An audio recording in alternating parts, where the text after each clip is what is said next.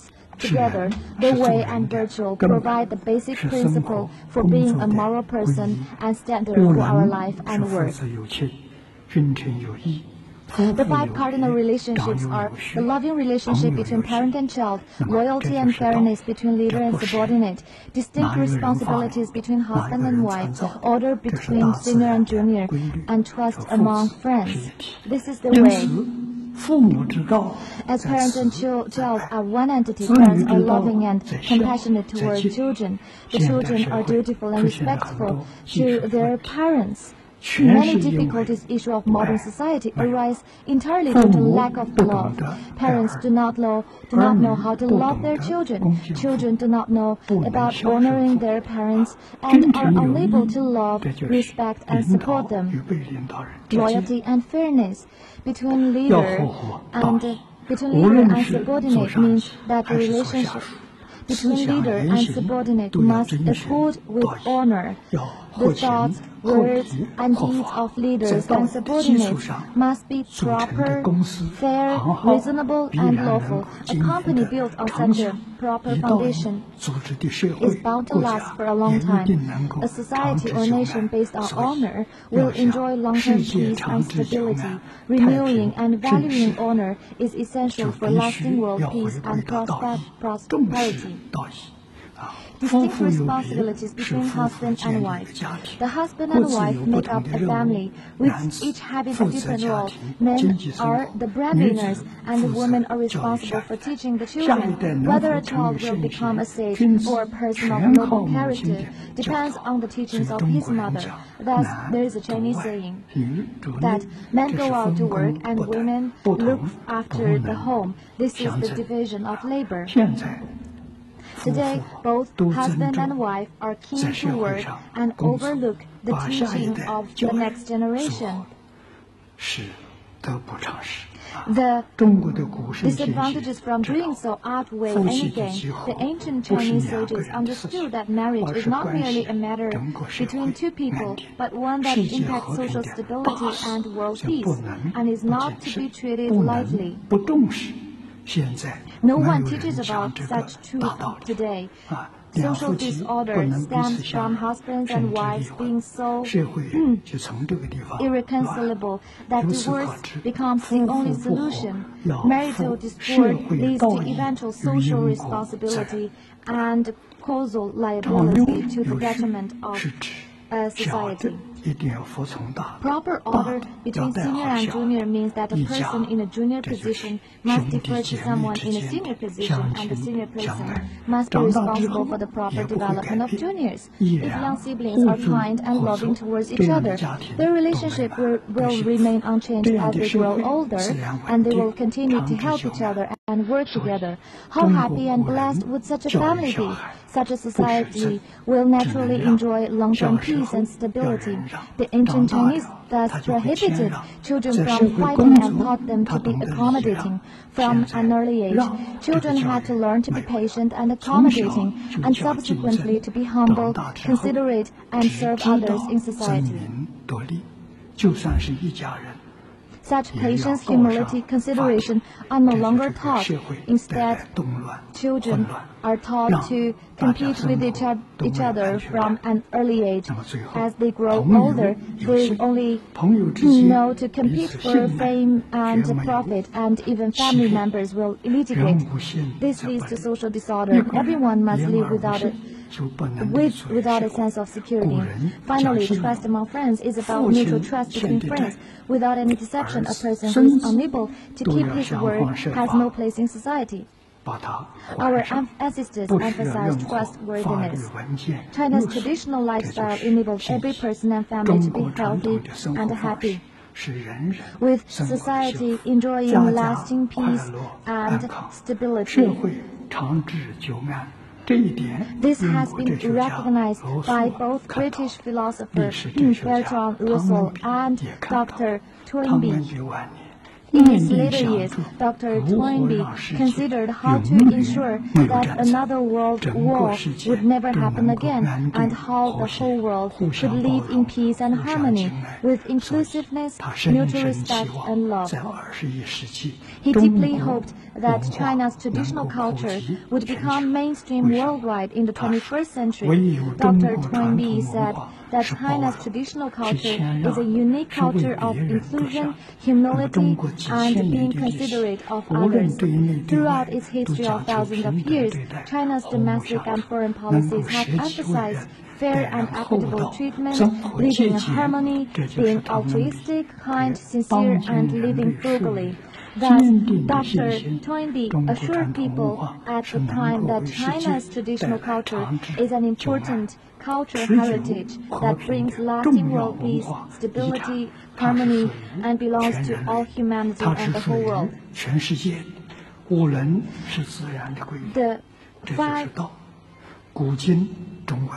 The five cardinal relationships represent the Tao, or natural order. They are timeless, universally applicable, and inviolable. Virtue involves following the five cardinal relationships in our interactions in daily life and work, that is, living with morality and by the natural order. Virtue encompasses the five virtues, namely benevolence, honor, courtesy, wisdom, and trust. The four anchors, namely courtesy, honor, integrity, and shame. The eight virtues, namely filial piety, sibling love, loyalty, trust, benevolence, love, harmony, and peace.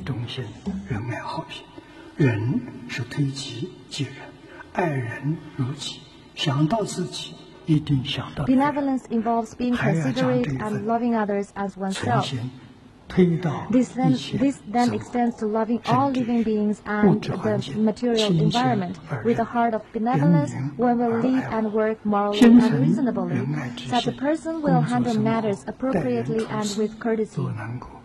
By observing life in this manner, it is much like observing precepts, which leads to helping one attain meditative concentration, which leads to wisdom. Thus, one who lives with honor and courtesy is bound to be wise. With wisdom, one will respect the sages and practice their teachings, which inspire firm belief. Such fine moral characters are derived from the intimate love between parent and child. Thus, moral conduct is centered on such a love for all as one. The four anchors were first promulgated during the spring and autumn period by Guangzhong, who said courtesy, honor, integrity, and shame are the four pillars of a nation.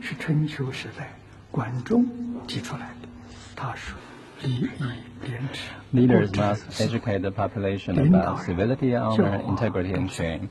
These four qualities are like four pillars that support the long-term peace and stability of the country.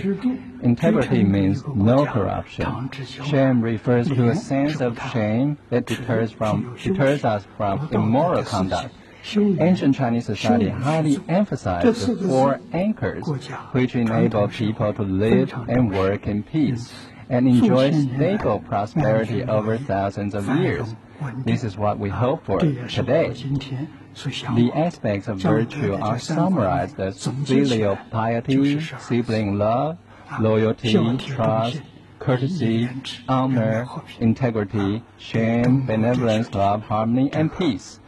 These principles provide the essential foundation for learning the teachings of the saints and sages. By practicing those principles, one will become a saint in religious studies or a person of noble character in academic studies. At the Shaolin Monastery in China, there is an ancient monument titled in praise of the three doctrines and nine schools of thought. It is inscribed with the words of Emperor Suzong of the Tang Dynasty. The three doctrines, namely Confucianism, Taoism, and Buddhism, are one entity. The nine schools of thought arise from the same origin. There are many approaches to the one truth and many paths to the same door. This concept of multiculturalism is the intercultural harmony that UNESCO has long advocated and what was promoted by Chinese President Xi Jinping last year. Here, I quote what he said, civilizations are enriched through dialogue and learning from each other. When I visited the centenarian Japanese venerable master Koryu Nakamura, he told me that founders of each of the world's religions are incarnations of Avalokitesvara Bodhisattva. This means that the sage teachings of the world's ethnic groups are not just members of one family, but parts of a single entity. Avalokitesvara Bodhisattva is therefore painted with 32 aspects in Chinese paintings to reflect the idea, one humanity, many faiths. The universal door chapter of the Lotus Sutra states, quote, manifesting the appropriate image to help those in need of wisdom. The sage teachings of the world's traditional cultures are fundamentally one and the same. Thus, there have been effective precedents of intercultural and interfaith harmony in China since ancient times. Such experiences remain relevant references for today, for our society. The world's religions are one family and all of humanity is one living entity. Education remains the priority in truly realizing the oneness of a harmonious coexistence. What is the teaching content, the teachings of saints? For example, the governing principles of ancient China, compiled by Emperor Taizong of the Tang Dynasty, provide 5 teaching materials that help to solve the problems of society today. This book is a collected wisdom, ideas, methods, outcomes, and experience throughout generations since the period of the 3 sovereigns and 5 emperors in ancient China. It offers guidance in terms of personal moral cultivation, managing a family household, governing a country, and world peace, which involves fair and equitable treatment and living in harmony. The world's diverse ethnic groups, cultures, ideologies, lifestyles can work together, coexist harmoniously, and united as one. Strengthening the learning foundation. Studying the governing principle of ancient China requires a firm learning foundation, which is the teachings of self-cultivation, managing the family household, governing the country, and realizing world peace. Such teachings are based on the Chinese characters and classical Chinese.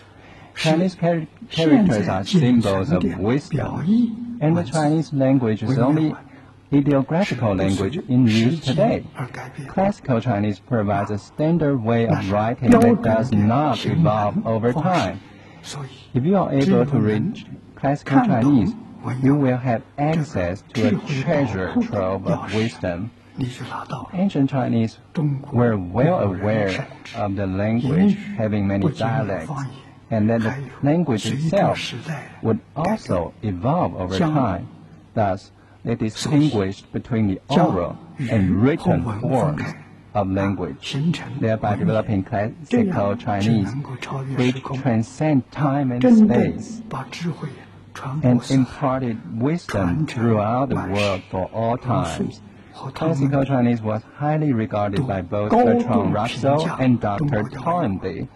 They hoped that the Chinese characters and classical Chinese would become one of the world's communication medium, a means of uniting the world that would naturally bring about peace and harmony. Chinese characters and classical Chinese remain the best means of imparting culture throughout generations and could be used to convey the traditional cultures of every ethnic group. Thus, we consider the Chinese character and classical Chinese are among the greatest inventions of human history, enabling the continuation and accumulation of wisdom and civilization. As the most prosperous and golden age in Chinese history, the success of the Tang Dynasty was brought about through use of governing principles of ancient China, over 1,000 years later, this book has become the favorite of Chinese President Xi, which shows that it is most worthwhile to learn Chinese characters and classical Chinese today. Restoring the teaching of traditional culture is now imperative for training teachers with a strong moral and learning foundation, and for enabling the age-old teachings of sinology to truly benefit the world. Chinese characters and classical Chinese are not difficult to learn. It just takes diligent non-native students 1 year to read classical Chinese and 3 years to write classical Chinese. This is a common experience of non-native Chinese students currently undertaking research on Chinese history and culture. Why would people from different cultural backgrounds learn Chinese characters? Each Chinese character includes or encompasses philosophy and art. Through in-depth study, one will discover each Chinese character which encompasses great wisdom that is common to all the traditional cultures of the world's different nations and ethnic groups. There are 6 methods of forming a Chinese character. First one is pictogram. For example, the earliest forms of the characters from mountain and water look just like resemble their respective shapes, and tree is the same. Second principle is ideogram. If we add a horizontal line to the lower part of tree, it becomes ben, which means root or foundation. If we add another horizontal line to the upper part of tree, it becomes mo, meaning the letter of final part. The letter of final part. These are just 2 methods of forming a Chinese characters. Cultivation. Equipped with a moral learning foundation, one then commits to promoting the teachings of the saints. There is no service higher than teaching. All the religious saints, without exception, devoted their lives to teaching. Thus, those who are interested in realizing world peace should aspire to dedicating their lives to imparting the teaching of the saints and sages. How do we achieve UNESCO statement? In the minds of men, that the defenses of peace must be constructed. How do we achieve that? The ancient Chinese have already provided the answer. Education is essential in building a country and guiding its people. The same principle applies for world peace. If we properly teach and practice traditional culture, the whole world will be able to unite, eradicating war forever and realizing lasting peace and prosperity. Interfaith unity is the only path to world peace in today's society. To achieve interfaith harmony, religions must return to teaching and education, which in turn requires providing a thorough understanding of the sacred teachings. People will then not mistake religion for superstition. With proper understanding of the religion and religious teachings, devout followers will not be misled, be opposed to each other, or follow a wrong path. With a genuine aspiration to follow in the footsteps of the saints, we gain blessings and will have positive opportunities to receive a fine education, enabling us to help others. Not only must we exemplify the teachings of the saints and the spirit of traditional culture, we must also be able to teach the profound principles. Below, I have set out a summary of education being foremost in terms of 10 aspects. First, education's foremost for planning a life for oneself and setting goals in life. Second, education is foremost for establishing a career and managing a family. Third, education is foremost for building a country and guiding its people. Education is foremost for land of courtesy and honor. Education is foremost for social stability and harmony. Education is foremost for national prosperity and security for its people. Education is foremost for an era of prosperity and universal peace. Education is foremost for long-term peace and stability. Education is foremost in all the lands of the Buddhas. Education is foremost in the land of ultimate bliss. Whether for personal happiness, natural long-term peace and stability, religious missionary work, or managing a group or governing a country, education must be foremost priority. Education is vitally important. Unfortunately, in today's society, education is neither provided by teachers nor by country's leaders, but by the media today. The media has become a decisive influence on the general social atmosphere. And internet, so is internet. Televisions and internet appear to teach us harmful behaviors, to harm, steal, or take advantage, etc., etc. It is no accident that people become misguided and modern society is distorted with constantly escalating conflicts.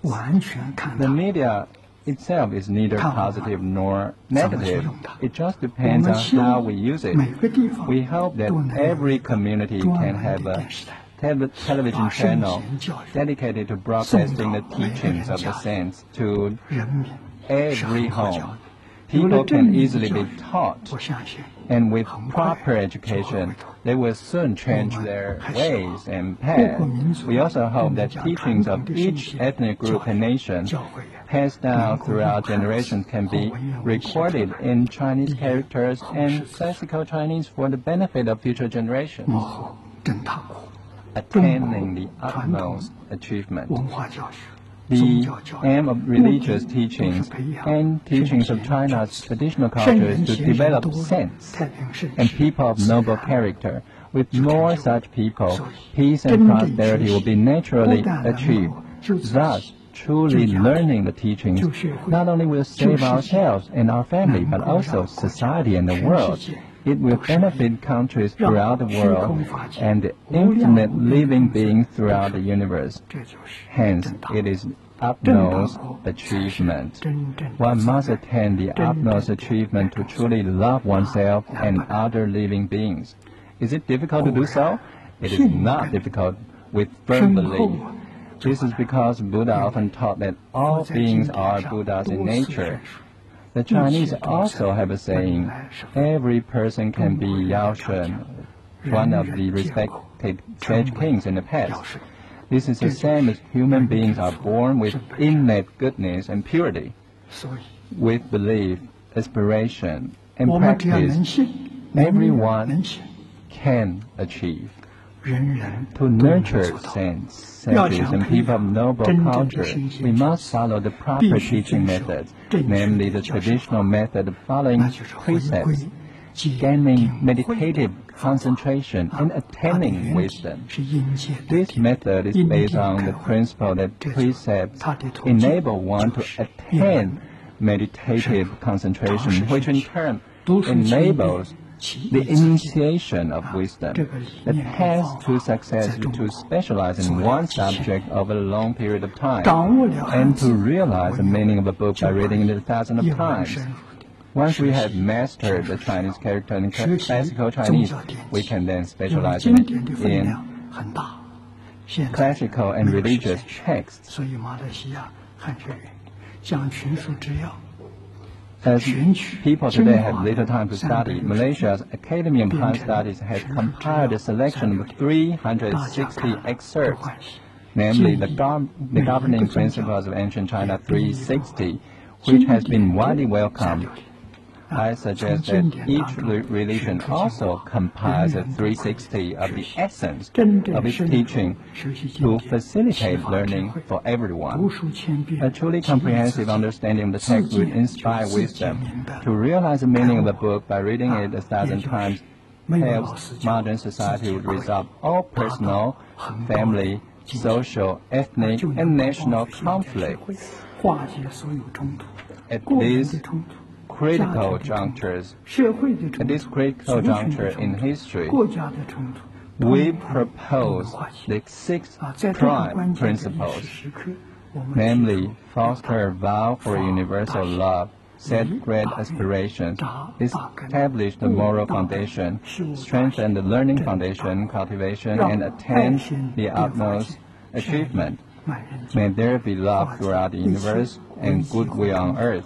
We believe that if more people practice the 6 cardinal principles, we will not only resolve conflict, but also realize a paradise of world peace and harmony in the near future. May you enjoy auspiciousness, happiness, and peace.